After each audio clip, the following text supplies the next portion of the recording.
Aleluya, Dios es bueno. Todo el tiempo. Bien, vamos a comenzar. Vamos a declarar. Tomen sus Biblias, sosténganla. Vamos a decir, esta es mi Biblia. Es la palabra de Dios para mi vida. Es Dios hablándome a mí. Yo soy todo lo que Él dice que soy. Tengo todo lo que Él dice que tengo. Puedo hacer todo lo que Él dice que puedo hacer. Yo soy la justicia de Dios en Cristo. Soy la luz de este mundo. La sal de la tierra. Real sacerdocio. Nación santa. Pueblo adquirido por Dios para anunciar las virtudes de aquel que me llamó de las tinieblas a su luz admirable. Soy un hijo de Dios. Soy la respuesta de Dios a la oración de mucha gente. La creación entera gime esperando mi manifestación gloriosa. En mi boca está el poder de la vida y de la muerte. Me hablaré palabras de vida y no de muerte, de riqueza y no de pobreza, de salud y no de enfermedad, porque hay milagros en mi boca. Tengo miles de ángeles a mi disposición, esperando mis órdenes para actuar. He sido sellado con el Espíritu Santo de la promesa. El que levantó de los muertos a Jesús mora en mí y me perfecciona cada día. Hoy voy a recibir en mi corazón la preciosa, siempre viva, fructífera y poderosa semilla de la palabra de Dios. Mi mente está alerta, mi corazón está dispuesto. Nunca más seré el mismo. Nunca, nunca, nunca más seré el mismo. Amén. Amén. Vamos a continuar con el estudio que estamos haciendo del libro de Romanos. Vamos a Romanos capítulo 8, versículo 14. Porque todos los que son guiados por el Espíritu de Dios, estos son hijos de Dios. Pues no habéis recibido el espíritu de esclavitud para estar otra vez en temor, sino que habéis recibido el espíritu de adopción por el cual clamamos, Abba Padre. No habéis recibido el espíritu de esclavitud para estar otra vez. ¿Qué correspondería allí? Espíritu de esclavitud para estar esclavizados. Dice, otra vez en temor. Entonces, las personas que están viviendo en temor están esclavizados, están oprimidos. Realmente no viven, sobreviven. Y esto va en absoluta sintonía, concuerda totalmente con el enfoque de los profesionales de la salud mental que indican que las personas que se acostumbran a vivir en estado de alerta, que se acostumbran a vivir preocupados, ansiosos, afanados, hacen que su cerebro empiece a segregar cortisol, que es una sustancia que le sirve a las personas en situaciones de crisis. El cortisol sirve para sobrevivir. Libera cierta dosis de algo similar a la adrenalina, parte de la adrenalina también, para que uno pueda salvarse. O sea, si te está persiguiendo un animal salvaje, algo, se activa tu modo alerta, tu cerebro segrega cortisol y entonces corres un poco más rápido y si tienes que saltar una pared la vas a saltar porque estás en estado de alerta. Después, si quieres al día siguiente, vas tranquilo, intentas hacer lo mismo y ya no vas a poder. Porque fue por ese momento. Pero ¿qué pasa? Esa dosis de extra de todo desgasta. No es sano. Y lo que han descubierto es que las personas que viven de esta forma pues empiezan a deteriorar rápidamente todo lo demás, todos los demás sistemas y órganos en su cuerpo, porque el cuerpo no está diseñado, no fue hecho para vivir preocupado, para estar en estado de alerta todo el tiempo. Pero hay un detalle con el cortisol, que recién lo están descubriendo. Es adictivo. La gente se vuelve adicta.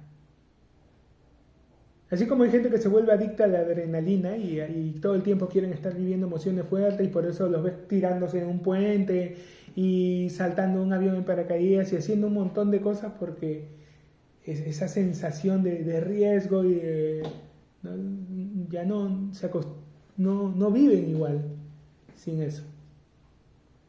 Pero la vida, de nuevo, ese tipo de circunstancias extremas son eventuales, no son constantes. Una persona que quiera vivir de esa forma no va a vivir mucho.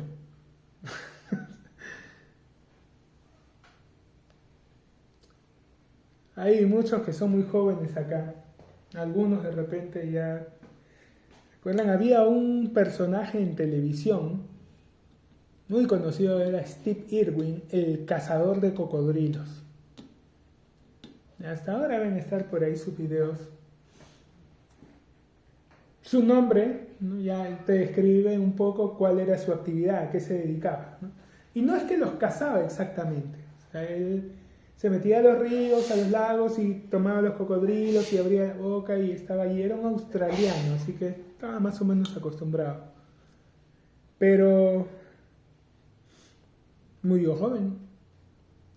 Y no lo mató un cocodrilo, lo mató una raya, que con la cola fue como un puñal y murió. Él vivía así, vivía con esa adrenalina y a su hijo lo estaba acostumbrando, un bebé, a no tenerle miedo a estos animales, pero al final, o sea, creo que caminó, pisó a la raya, no recuerdo cómo fue un accidente, pero murió. Y como él hay muchas personas que quieren vivir así, ¿no?, al límite. El actor, eso a mí sí me entristeció bastante porque me agradaba mucho su trabajo y como persona, por lo que se conocía de él, era muy bueno. Paul Walker, el de Rápidos y Furiosos, Brian O'Connor. Parece que ese gusto por los autos rápidos no era solo ficción. Él tenía, le gustaba manejar, conducir así a velocidad y murió igual, se estrelló. Su auto se estrelló y murió. Hay cosas que el cerebro llega a volverse dependientes de ello. Las personas que se acostumbran a este tema del cortisol y viven victimizándose y necesitan problemas para estar bien. Si no tienen problemas, van y se buscan alguno por allí, alguna vecina, alguien que esté pasando algo e involucrarse y meterse, pero sentir, ¿no?, vivir eso.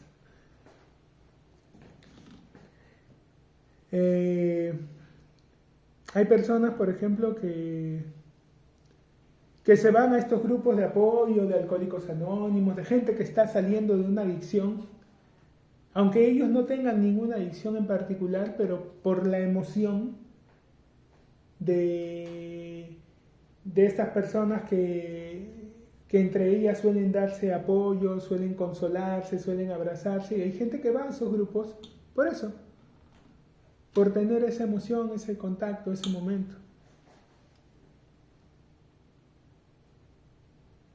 Y a la iglesia llegan muchos de todos esos grupos, ¿no? Llega mucha gente. Ahora, ay, hermano, qué preocupante. Bueno, no tanto, porque Jesús dijo que los sanos no tenían necesidad de médicos, sino los enfermos. O sea, no es tampoco la sorpresa del siglo que la iglesia se llene de gente rota. Sorpresivo sería que no sea así.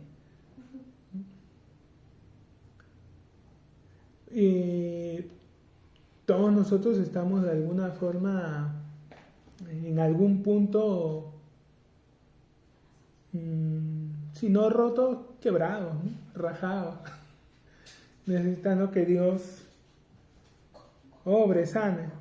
Pero ya hay personas que tienen casos un poquito más extremos, más fuertes, ¿no? Como decía me acuerdo que el pastor César Campo decía, hay mucha gente que dice que los cristianos son gente rara. Dice. No es cierto. Lo que pasa es que hay mucha gente rara que se ha hecho cristiana. Y sí es cierto. Pero las personas que viven en temor, voluntaria, consciente, inconscientemente, pero viven en esclavitud, viven en opresión. Y por eso es que luego, no sé, ¿por qué Dios a mí no me... ¿Por qué a otros sí les responde y a mí no? No es que no te responda. Santiago lo dice claramente, el hombre de doble ánimo es inconstante en todos sus caminos. No piense pues quien tal haga que recibirá cosa alguna de parte de Dios. No dice que Dios no le dé, dice que no va a recibir. Si hay un doble ánimo, si hay una ambigüedad allí de querer y no quiero, pero sí, pero no, pero sí. Así no vas a recibir nada. La fe es la certeza de lo que se espera, no es la ambigüedad de lo que se espera, la convicción de lo que no se ve, no es la incertidumbre de lo que no se ve. Tiene que haber certeza y tiene que haber convicción. Y muchas veces para que haya certeza y convicción solo hay una cosa que falta: decidirse. Algunas personas están esperando, no sé, que Dios le haga, es que Dios no me habla, hermana, pero ahí está en la palabra. O sea, si tú lo que estás esperando es que se abran los cielos y que aparezcan entre las nubes una imagen de Dios, o sea, esta es la vida cristiana, no sea el Rey León. Ya no va a aparecer ahí entre las nubes con la figura de Mufasa y te va a empezar a hablar. Tienes que aprender a oír su voz y a buscar respuestas en su palabra. En serio, hay personas que están esperando que pase algo. Es que la gente suele confundir espiritual con místico. Y si no hay nada místico, eso no es espiritual. Las cosas espirituales son en su mayoría más que nada prácticas antes que otras cosas. Como digo, a veces para creer lo único que falta es decidir, tomar la decisión. Amar, odiar, creer, dudar, son decisiones que uno toma. Son decisiones, al final de cuentas. Todos los que son guiados por el Espíritu de Dios, estos son hijos de Dios. Pues no habéis recibido el espíritu de esclavitud para estar otra vez en temor. No estamos diseñados, no estamos hechos, el ser humano y mucho menos los hijos de Dios, para vivir en temor. No nos van a funcionar las cosas si vivimos en temor. No va a funcionar. Hay un doble ánimo allí que no va a permitir recibir. En la primera epístola de Juan, capítulo 4, lo dice: de donde el que teme no ha sido perfeccionado en amor. Sin fe es imposible agradar a Dios, y el temor se opone a la fe, opera en la misma frecuencia. Si estás en temor, no estás en fe, no estás agradando a Dios, no puedes recibir de Él. ¿Qué tengo que hacer? Elige creer. Un hombre que se acercó a Jesús y dijo: si puedes creer, al que cree, todo le es posible, le dijo Jesús. Y el hombre le respondió: creo, ayuda a mi incredulidad. O sea, mira, no tengo tal vez la fe suficiente, pero quiero. Tomó la decisión, creo, ayúdame. Necesito que me convence. No hay ningún problema, pero tenemos que tomar la decisión. Después, él Él nos va a convencer, nos persuade, Señor, yo te creo. No hay problema en preguntar cómo. O sea, si la pregunta es cómo desde el deseo de entender, Dios te va a ir hablando. Si la pregunta es cómo al estilo Zacarías, el papá de Juan el Bautista, esa es otra cosa. ¿Cómo será esto? Puedes preguntarlo desde la posición de María, ¿cómo será esto? No conozco varón. ¿Y qué hizo Gabriel? ¿A ti no te importa? No, le empezó a responder, le empezó a decir, ¿no? Bueno, el poder del Altísimo vendrá sobre ti, te cubrirá con su sombra, por lo cual el santo ser que nacerá será llamado Hijo de Dios. Está Zacarías allí, le dice, tu oración ha sido oída, tu mujer dará a luz un hijo, será grande, todo. Y, ¿cómo voy a saber eso? Y mi mujer es anciana y yo también. No es lo mismo, son las mismas palabras, pero no era lo mismo. Podemos tomar la decisión de creer, es una decisión al final. Y lo que nos falte, Dios puede ayudarnos. Puede seguir hablando y sembrando más palabras en nuestro corazón para que esa fe crezca y estemos cada vez más convencidos y persuadidos. Pero la decisión de creer la tenemos que tomar ya.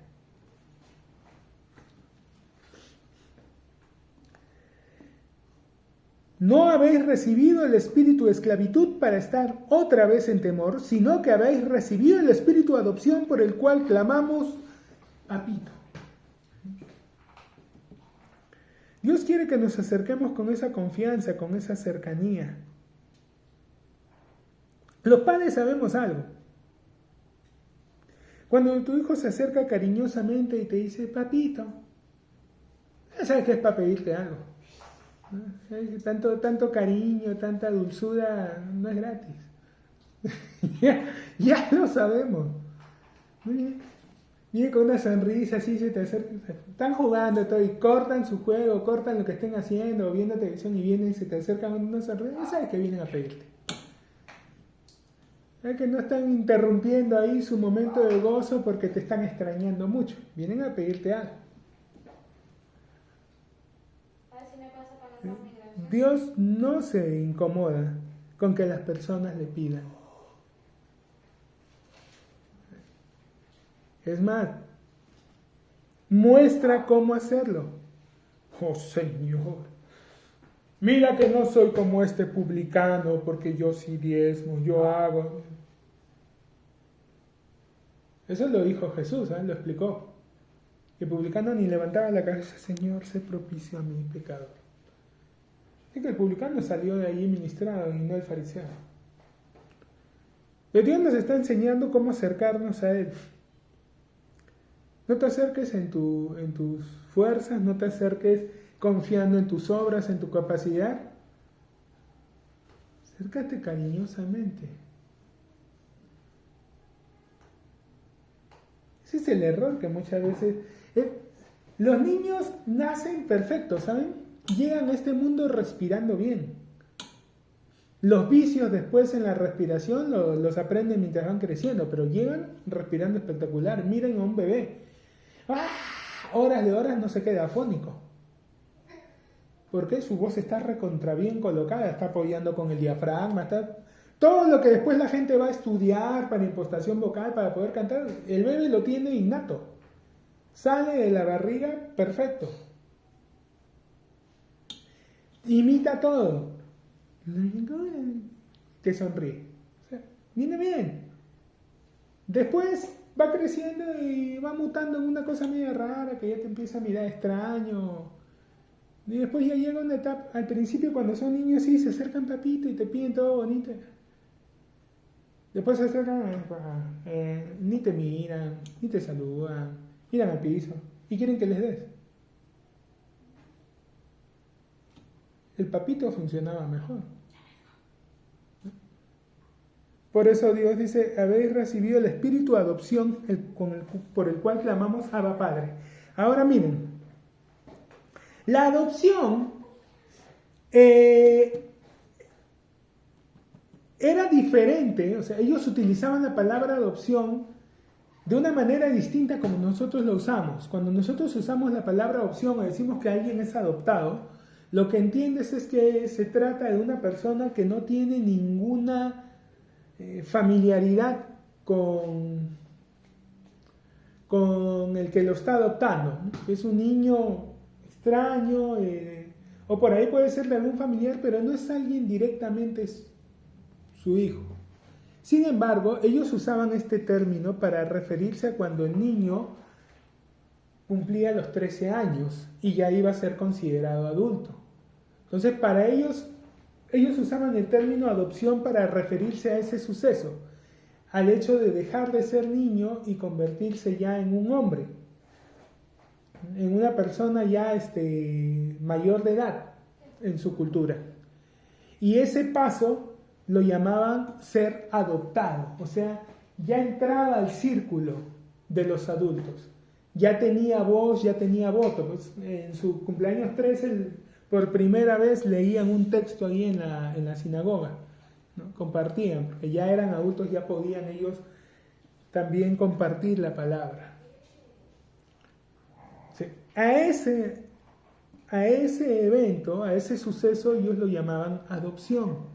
Entonces, cuando aparece en la palabra ser adoptados es eso, que antes éramos niños, y la palabra dice que cuando el heredero es niño, no difiere del esclavo, aunque es señor de todo, pero no difiere, no es muy diferente.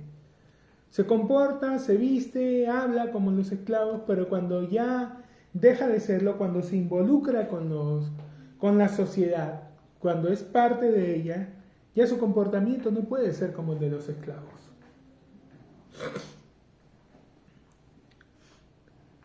El espíritu de adopción, el espíritu de madurez, de trascendencia, que nos hace decirle papito. Ahora, la palabra nos muestra que los principios de Dios suelen ser pervertidos en el mundo, porque en el mundo una persona madura, una persona es más capaz cuanto más menos dependiente sea de otros. Pero en Dios tú eres más maduro, tú eres alguien mayor y más capaz cuanto más dependiente seas de Dios. En el mundo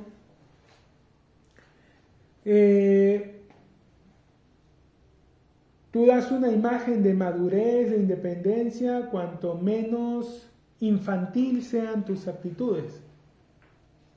Pero ya sabemos lo que Jesús explicó respecto al tema del reino, ¿no? Cualquiera que no se haga como un niño no va a entrar en el reino. Hemos recibido el espíritu de adopción, de madurez, por el que le vamos a decir papito. Tú no escuchas mucho a hombres maduros diciéndole papito, ¿no?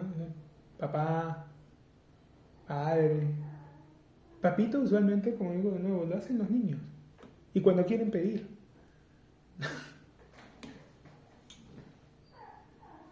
Pero lo que nos está mostrando Pablo es que Dios quiere eso. Quiere que con Él nos acerquemos como niños. Y eso nos hace madurar en Él. O sea, es lo opuesto a cómo funciona en el mundo. No habéis recibido el espíritu de esclavitud para estar otra vez en temor, sino que habéis recibido el espíritu de adopción, de madurez, de entrada a la vida adulta espiritual, por el cual clamamos, no solo se lo decimos a alta voz, papito. El espíritu mismo da testimonio a nuestro espíritu de que somos hijos de Dios, y si hijos, también herederos. Esto le duele, le arde, le molesta a un grupo de cristianos que dicen estar en contra del evangelio de la prosperidad. No hay un evangelio de la prosperidad. No hay. Hay un evangelio de fe que trae prosperidad. Hay un evangelio de gracia que trae prosperidad. Porque tú no ves a ningún hombre de Dios, ninguna de las personas que fueron llamadas por Dios, que estuvieron en pacto con Dios, en la indigencia. No lo ves. Ni Abraham, ni Isaac, ni Jacob vivieron de esa forma. Si encuentras a muchos allí diciéndole a la gente, no, ustedes no deben buscar esto, pero curiosamente estas personas que hablan de esa forma no están en condiciones de premura económica. Es como hay gente que habla, no, que esto de reclamar sanidad, o sea, es la voluntad del Señor. Porque uno no puede andar torciéndole la mano a Dios, uno tiene simplemente que pedirle, y si es tu voluntad, me sanes. Sin embargo, estas personas, por no decir todos desgraciados, cuando se enferman son los primeros en correr a una farmacia y comprarse unas pastillas. ¿Por qué te estás comprando pastillas? ¿Por qué no te quedas así? A ver si es la voluntad de Dios que te sane. ¿No es cierto? Si ellos están pensando que no, si es su voluntad Dios te va a sanar, ya, pues no tomes nada. Fíjate así. Y si es la voluntad de Dios que te sane, ¿no? O sea, no quieren que el resto crea, pida, aprenda a tomar posesión de las cosas que Dios les ha dado, pero cuando ellos están mal, sí, rapidito.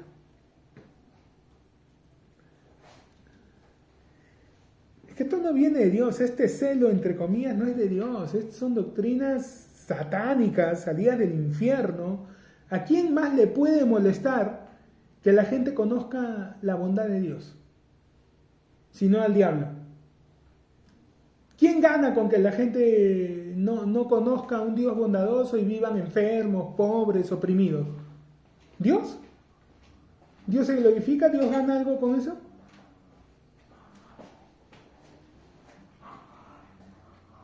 El Espíritu mismo da testimonio a nuestro espíritu de que somos hijos de Dios. Y si hijos, también herederos. Herederos de Dios y coherederos con Cristo. Ahora, si hay una herencia, y ya tendríamos que más o menos sospecharlo desde el momento en que vemos que la Biblia está dividida en dos partes principales llamadas Antiguo Testamento y la segunda parte Nuevo Testamento, ¿no? Oye, desde el momento que te mencionan testamento ya como que puedes asumir que hay una herencia allí.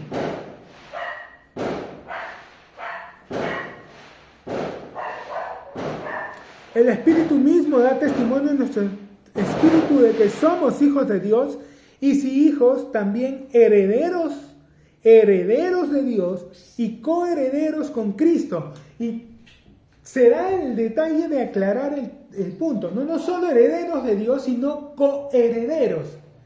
¿Qué significa eso? Que la parte que Dios tiene para ti es similar, es la misma que tiene para Jesús. Porque por eso eres coheredero. No es que es un heredero y otros pequeñitos ahí que se van a repartir las migajas. No, coheredero. Están en la misma mesa, están a la par. Ay, hermano, eso suena medio blasfemo. A ver, vamos a ver en la escritura qué tan blasfemo es. Con Cristo estoy juntamente crucificado, ya no vivo yo, vive Cristo en mí, lo que ahora vivo en la carne, lo vivo en la fe del Hijo de Dios. En Efesios nos hizo sentar en los lugares celestiales a su diestra, como el cuerpo de Cristo. Estamos sentados, literalmente la palabra te enseña que estás sentado en el mismo lugar que Jesús está, como parte de su cuerpo. Entonces, no es nada blasfemo, es simplemente el mismo principio, pero enfocado de otro lado. Hay una coheredad. Lo mismo que Jesús. Coheredero con Cristo. Si es que padecemos juntamente con Él para que juntamente con Él seamos glorificados. Ya habíamos estado hablando de esto la semana pasada. Esta es una pregunta retórica, se podría decir. No es una pregunta para que tú empieces a especular. Pero ¿cómo voy a padecer? Entonces, claro, cuando venga alguna adversidad, yo tengo simplemente que soportar y callarme, porque eso es lo que Dios quiere, que yo padezca juntamente con Él. ¿Tú puedes padecer juntamente con Cristo? A ver, si tú te enfermas, ¿tú crees que eso es padecer juntamente con Cristo? Dime en qué momento en la palabra Jesús se enfermó. Nunca. Pero sí sufrió aflicción física. ¿Cuándo? Cuando iba a la cruz. Ahora, vamos, es que hay gente que asume cosas y no... Pregúntense, hermanos, por favor, cuando lean la Biblia, háganse preguntas, empiecen a jalar los hilos y a ver hasta dónde los llevan. Vamos a ver esto. Entonces, pero él sí padeció una aflicción física. ¿Cuándo fue? Cuando fue a la cruz, en su pasión, ¿no? Cuando lo arrestaron, lo torturaron, le dieron los latigazos y todo eso. Ahora, si es que padecemos juntamente con Él, ¿quiere decir entonces que Dios quiere que yo vaya y que también me azoten y que también me crucifiquen y todo eso? O sea, ¿eso es lo que entonces tengo que hacer? No, ¿no es cierto? Sí, claramente el principio es que Él envió a su Hijo a morir por mí. Entonces, si Él ya sufrió, ¿yo para qué voy a sufrir? Entonces, ¿por qué dice si es que padecemos juntamente con Él? No es que Dios esté esperando que tú padezcas algo. Lo que está haciendo es la misma pregunta que hizo un poco antes, ¿no? Si alguno no tiene el Espíritu, si es que el Espíritu de Dios está en él, y si alguno no tiene el Espíritu de Cristo, no es de él. Es una pregunta simplemente para que confirmes tu posición. Dice, ¿no? Coherederos con Cristo, si es que padecemos juntamente con Él, para que juntamente con Él seamos glorificados. Yo he padecido juntamente con Él, vas al capítulo 6, y allí te dice, ¿no? Porque somos sepultados juntamente con Él para muerte por el bautismo, a fin de que como Cristo resucitó de los muertos por la gloria del Padre, así también nosotros andemos en vida nueva. Porque si fuimos plantados juntamente con Él en la semejanza de su muerte, entonces sí he padecido juntamente con Él. También lo seremos en la de su resurrección. Sí, también soy glorificado juntamente con Él. No es que allí esté pidiendo que hagas algo, simplemente está diciendo lo que ya pasó. Si es que padecemos juntamente con Él, para que juntamente con Él seamos glorificados. Pues tengo por cierto que las aflicciones del tiempo presente, ahora, estas aflicciones del tiempo presente, ¿son el padecimiento con Cristo? No, estos son los problemas, las cosas que puedan venir a este mundo. Ahora, comenzamos el servicio y siempre declaramos, no, yo soy todo lo que la Biblia dice que soy, tengo todo lo que la Biblia dice que tengo, puedo hacer. Bueno, la Biblia dice, ¿no? Jesús le dijo a sus discípulos, vengan chicos, les voy a decir algo, júntense aquí. Estas cosas os digo para que tengáis paz. Les voy a decir algo para que tengan paz. En el mundo tendréis aflicción. Chicos, vengan, les voy a decir algo para que de aquí en adelante vivan tranquilos, vivan sueltos de huesos, vivan relajados el resto de su vida. Siempre van a tener problemas. Vaya, señor, qué gran noticia, ¿no? Qué alegría, ¿sí? Me siento más tranquilo. qué tranquilidad que me digas que siempre van a haber problemas. Es que no he terminado, pero confiad. Yo he vencido al mundo. En el mundo tendréis aflicción. Tendréis en futuro, ¿eh? O sea, sí, vamos a tener problemas. Pero ¿qué era la paz? No esa noticia. Chicos, siempre van a tener problemas. Lo que tenía que darnos paz era lo siguiente, pero confíen, tranquilos.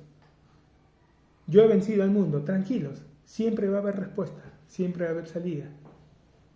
No va a haber ningún problema que los sobrepase. No se aturdan, no se atolondren, no dejen que el diablo que siempre viene y grita, ¡ah!, los atolondre. tranquilos. Cualquier problema va a tener una salida. ¿Y por qué nos dijo que siempre van a haber problemas? Ay, ¿por qué?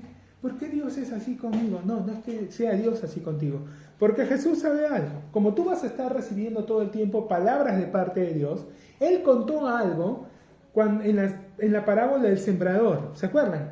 Él cuenta, el sembrador salió a sembrar y arrojó la semilla, y una cayó junto al camino, otra cayó sobre piedras, otra cayó entre espinos y otra cayó en buena tierra y dio, ¿no? La que cayó junto al camino, vinieron las aves, se la comieron. Otra cayó sobre las piedras y pronto empezó a crecer, pero luego, como no tenía profundidad en su raíz, salió el sol y se secó. Otra creció entre espinos, pero luego los espinos la ahogaron y no dejaron que produzca. Y finalmente una cayó en buena tierra y dio fruto, ¿no? Produjo al 30, 60 y 100 por uno.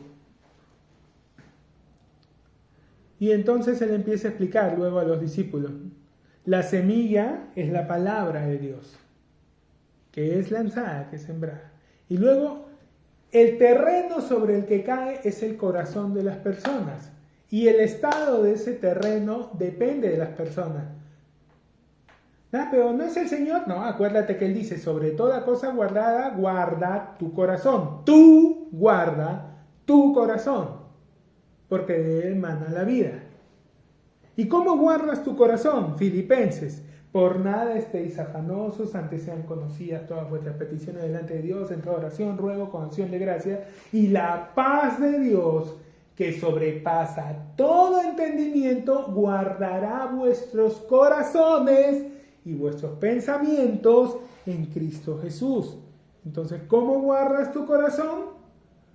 Ora, no te preocupes, pon todo delante de Dios, y que su paz, que no está sujeta a las circunstancias, por eso dice que sobrepasa todo entendimiento, su paz que no depende de lo que digan las noticias, de lo que la gente haga, su paz que depende única y exclusivamente de que al él hablar tú tengas la certeza de que su palabra no vuelve a él vacía, sino que hace todo aquello para lo cual fue enviada, que su palabra trajo existencia a las cosas, de modo que lo que se ve fue hecho de lo que no se veía solamente por su palabra. Su palabra tiene capacidad de crear mundos.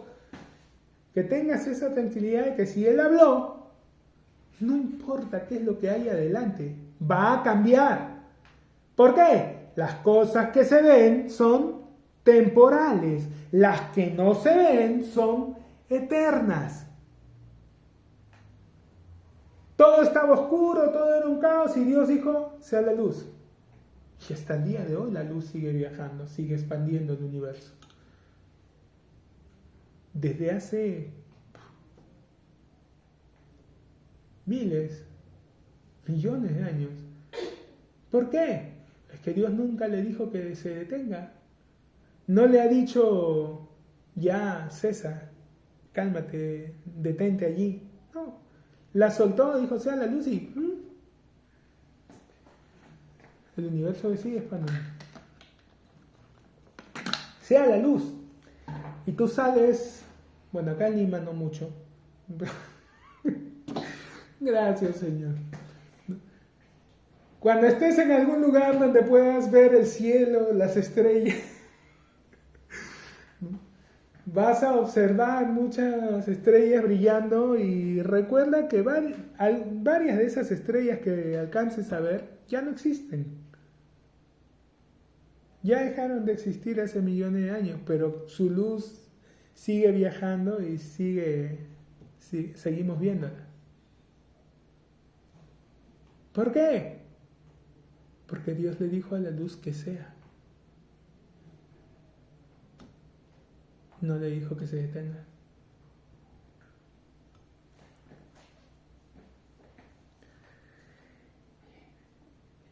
Sí, hijos también herederos, herederos de Dios y coherederos con Cristo, si es que padecemos juntamente con Él, para que juntamente con Él seamos glorificados.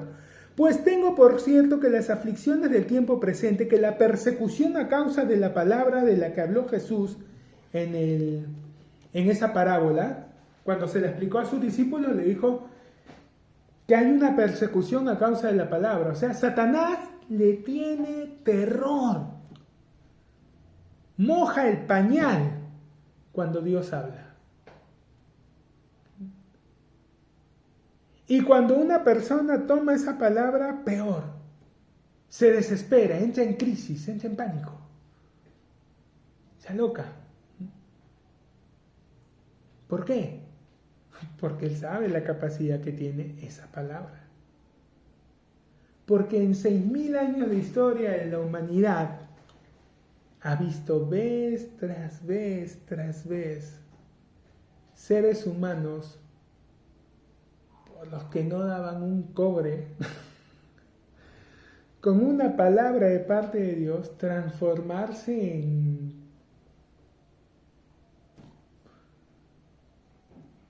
personajes espectaculares. Vio a un hombre de una ciudad, el menos probable, venía de Ur. Ur era la ciudad principal de los caldeos en ese momento, era una meca de la idolatría, por decirlo de alguna forma, era un lugar lleno de ídolos. O sea, si alguien podía estar confundido ahí respecto a Dios, se sabe que la familia de Abraham se dedicaba a ese negocio, a fabricar ídolos. Entonces, no solo venía de un lugar de gran confusión, el negocio de la familia era ese. No era el más aparente. Sin embargo, Dios le habló y creyó. Ves a un niño como David recibir una palabra, una bendición de parte del profeta, y a partir de allí, mientras cuidaba las ovejas, empezó a pelearse con osos y leones. Y cuando ve a Goliat, mientras todos se orinaban de miedo y se escondían y nadie quería hablarle, David no le tenía miedo. ¿Por qué? Porque ya Dios lo había estado entrenando varias semanas peleando con leones y osos. Claro, nadie más sabía eso. Tuvo que mencionarlo para llenar el currículum y le permitan ir a pelearse con Goliat, porque le decían, no, es que tú no vas a poder, porque ese hombre es un guerrero desde su juventud y tú eres un niño. Eres un niño imberbe, eres un niño apenas, ese hombre lucha, no vas a poder. Y David tuvo que explicar, mi señor, tu siervo cuidaba las ovejas de su padre, y si venía un león o un oso a arrebatar la oveja, tu siervo lo tiraba con la onda y lo espantaba, y tomaba la oveja, y si se levantaba el león o el oso, tu siervo lo tomaba y lo mataba. Ahora, ¿quién hacía eso? ¿Quién había hecho eso antes? Sansón. ¿Recuerdan? Se levantó el león y se lo agarró como si fuera un cabrito y lo mató. ¿Por qué hacía Sansón eso? Por la unción. Era el Espíritu Santo el que le daba esa fuerza. Bueno, era el mismo Espíritu el que le estaba dando a David esa habilidad también para matar leones y osos. Y por eso es que cuando ve a Goliat, tenía miedo. Dijo, ya me salvó de un león, ya me salvó de un oso, me va a salvar de este gigante. Es más lento que un león, no es tan fuerte como un oso. Un oso. ¿Es la fuerza que tienes que tener para lastimar a un oso? No es fácil, ¿eh? Entonces está cubierto. No es solo su fuerza, es que está cubierto por un montón de pelo y grasa que no deja que los golpes que le puedas dar lo lastimen. ¿Han visto en las películas estos los que cazan osos qué tipo de balas usan? No usan cualquier bala, porque no cualquier cosa lastima a un oso. Es bien complicado lastimarlo. Y David lo mataba con sus manos. ¿Es famoso agarrarlo a pedradas iba a ser suficiente que le iban a doler las piedras? Con todo ese pelo y esa grasa para amortiguar los golpes.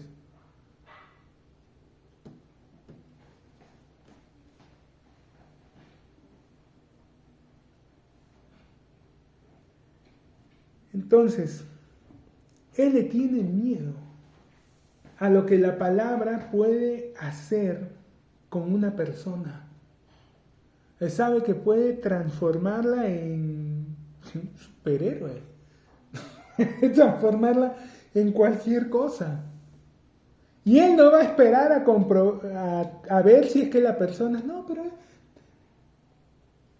dudo que esta persona crea esa palabra. No se va a arriesgar. Va a tratar de robarla lo antes que pueda. Y allí empieza una persecución. Nada personal, son negocios. No es porque particularmente tenga alguna fijación contigo, es porque por las palabras que estás recibiendo. No quiere que entren a tu corazón, va a tratar de robarlas. Por eso es que Jesús le dijo, ¿no?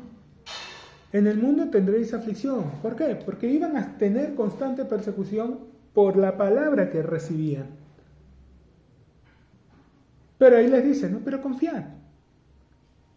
Yo he vencido al mundo. O sea, van a tener problemas, pero tranquilos. Todos tienen respuesta, todos tienen salida. Es como cuando te mandan una serie de tareas en matemáticas. Qué horrible esta cosa. Pero tienen respuesta. O sea, lo ves en el libro y qué terrible. Pasas las páginas y buscas ahí la respuesta. Ahí está. Y empiezas a hacer el proceso para llegar a esa respuesta. Ya sabes qué es lo que te tiene que salir. Eso era lo que Jesús les estaba diciendo a sus discípulos. Tienen la respuesta.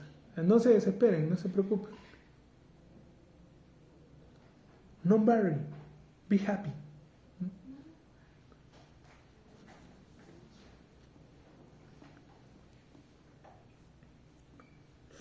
Tengo por cierto que las aflicciones del tiempo presente, los problemas que podamos tener, la persecución que pueda venir, no son comparables, no son nada con la gloria venidera que en nosotros ha de manifestarse.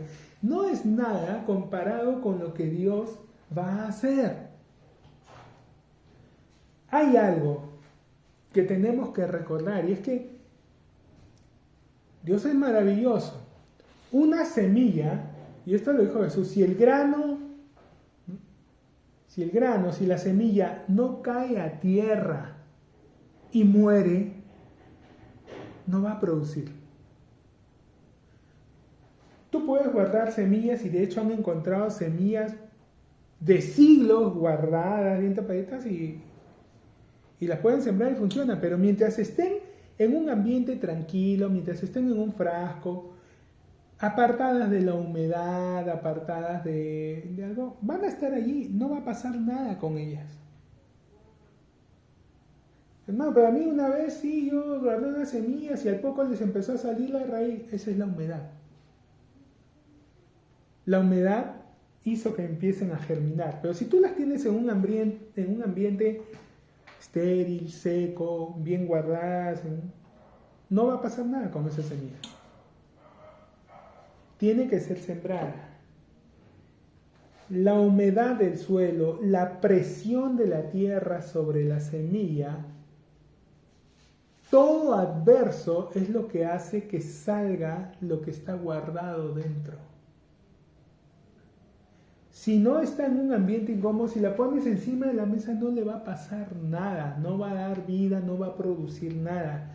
Es la presión de la tierra la que hace que empiece a perder esa cáscara, esa cubierta y empiece a brotar, primero a arraigarse y luego hacia arriba.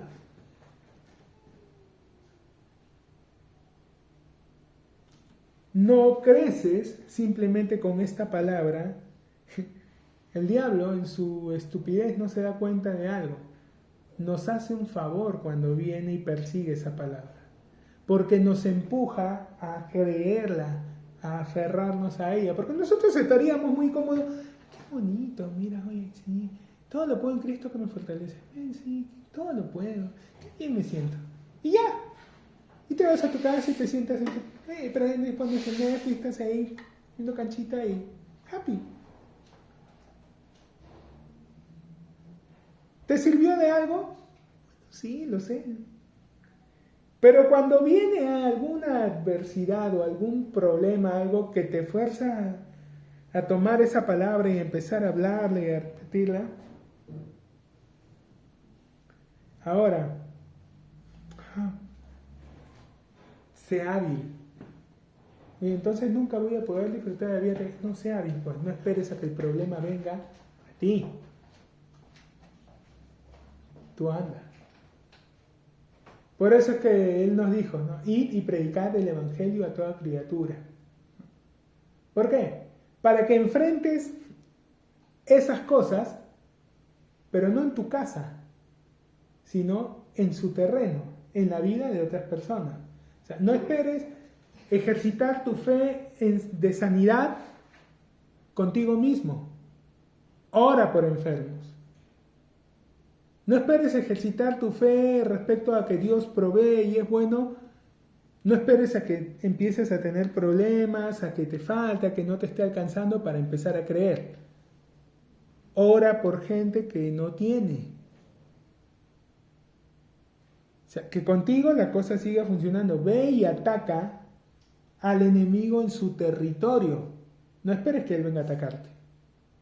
Que él esté ocupado defendiéndose de ti. ¿Qué te da eso? ¿Por qué los reyes salían a pelear y a conquistar territorio? Para no esperar a que vengan a conquistar el suyo. Entonces, mientras ellos sacaban a su ejército y atacaban otra ciudad, había algo maravilloso que pasaba. Su ciudad estaba tranquila. Estaban viviendo, seguían sembrando, seguían produciendo. ¿Por qué? Porque los enemigos estaban ocupados defendiendo su propia ciudad. Luego, cuando terminaban, los enemigos tenían que reparar sus casas, que recuperar sus sembríos, todo. Y el rey se traía el botín y hacía más rico a su lugar. No esperes ser atacado, ataca. Si no te queda claro que estamos en guerra, lee de nuevo las epístolas. No puedes evitar pelear la buena batalla de la fe. Elige cómo pelearla. Pelea al ataque. Hay un dicho que el que pega primero pega dos veces, ¿sí? O sea, da el primer golpe. No esperes que vengan a atacarte a ti. Tú ve y ataca. Tú ve y... Cuando Jesús entra a la sinagoga, él lee la parte del profeta Isaías que estaba escrita acerca de él, ¿no? Donde decía, el Espíritu del Señor está sobre mí. Me ha ungido para dar buenas nuevas a los pobres, para dar libertad a los cautivos, vista a los ciegos, a la salvación a los oprimidos, a predicar el año agradable del Señor. Continuaba, pero él cortó allí. Lo que seguía era el día de la venganza de nuestro Dios, pero cortó allí porque eso no lo iba a hacer en ese momento. Cortó allí nada más. Porque el día de la venganza es lo que va a pasar en su segunda venida. Él cortó allí. Ahora, así hermano, pero es que ese era Jesús, ¿no?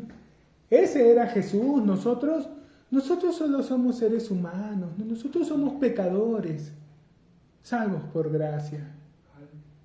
No hables tonterías, ¿no? Nosotros somos hijos de Dios, coherederos con Cristo. Tengo por cierto, dice Pablo, que las aflicciones del tiempo presente no son comparables con la gloria venidera que en nosotros ha de manifestarse. Y la confirmación está aquí, porque el anhelo ardiente de la creación es el aguardar la manifestación de los hijos de Dios. Entonces, no solo eres tú. El Espíritu del Señor está sobre ti, te ha ungido para dar buenas nuevas a los pobres, libertad a los cautivos. Porque también la creación misma será libertada, porque la creación fue sujetada a vanidad, no por su propia voluntad, sino por causa de que la sujetó en esperanza. Recuerden, Dios le entrega todo el planeta a Adán y Adán, inteligentemente, y le entrega el planeta a Satanás, con todo lo que había en el planeta, incluyendo al hombre. Ahora Jesús vino a recuperar, dijo, lo que se había perdido. No solo al hombre, el planeta y toda la creación. Y a partir de Jesús lo que Él quiere es que... Así como Satanás sigue teniendo oprimida a las personas a pesar de que Jesús ya murió por ellas en la cruz, la creación sigue siendo oprimida porque los seres humanos en este caso los hijos de Dios, no la están liberando. Pero la creación gime, está esperándonos. ¿Cómo se hace que gime? ¿Has visto un perro encerrado y que te ve que tú estás pasando y empieza a llorarte, ¿no? Y te pone su cara triste? ¿Qué está haciendo? Quiere que lo saques, quiere que lo sueltes, no quiere estar encerrado. La creación está así, la creación está oprimida por Satanás y gime esperando que nosotros, que los hijos de Dios, que a quienes se les dio la autoridad y el poder, la liberen.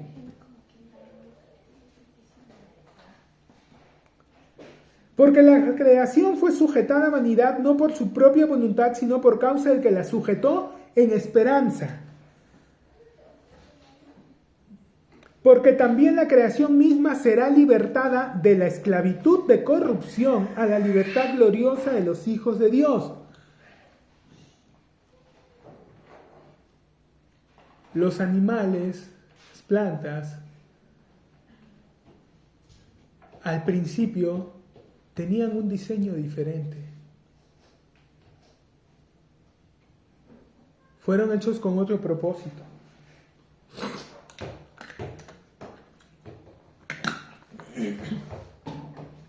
Satanás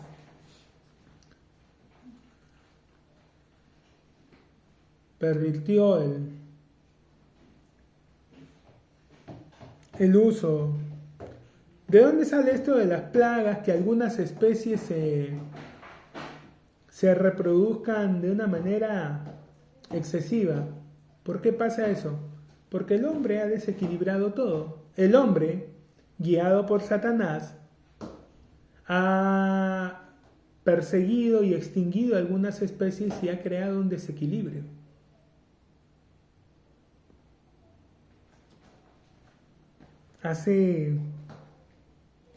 Hay una historia muy, muy interesante, recomiendo que la busquen en internet, de los gorriones, no me acuerdo, pero en China, comunista, que tenían la mira de hacer un estado agrícola, y entonces querían sembrar y pensaban que unos gorriones podían comerse las semillas, así que prácticamente los exterminaron.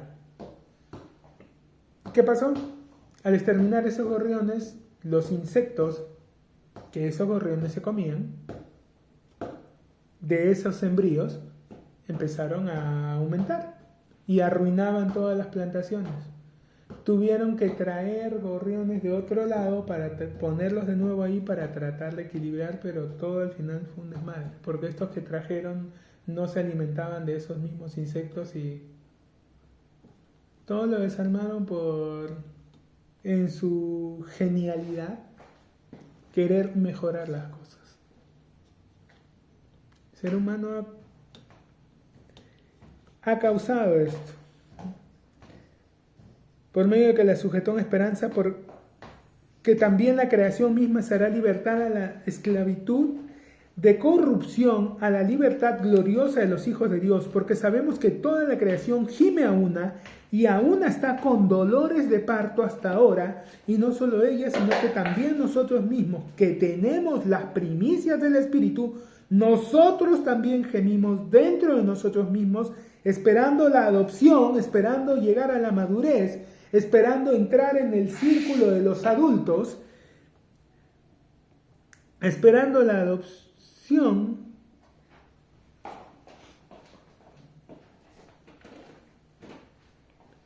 la redención de nuestro cuerpo.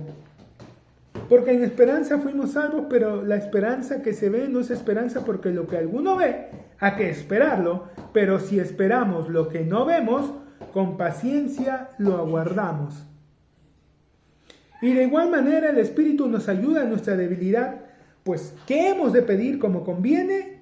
No lo sabemos, pero el Espíritu mismo intercede por nosotros con gemidos indecibles, mas el que escudriña los corazones sabe cuál es la intención del Espíritu, porque conforme a la voluntad de Dios intercede por los santos. Él nos va a ayudar siempre. Por hoy vamos a dejarlo ahí, continuamos la próxima semana.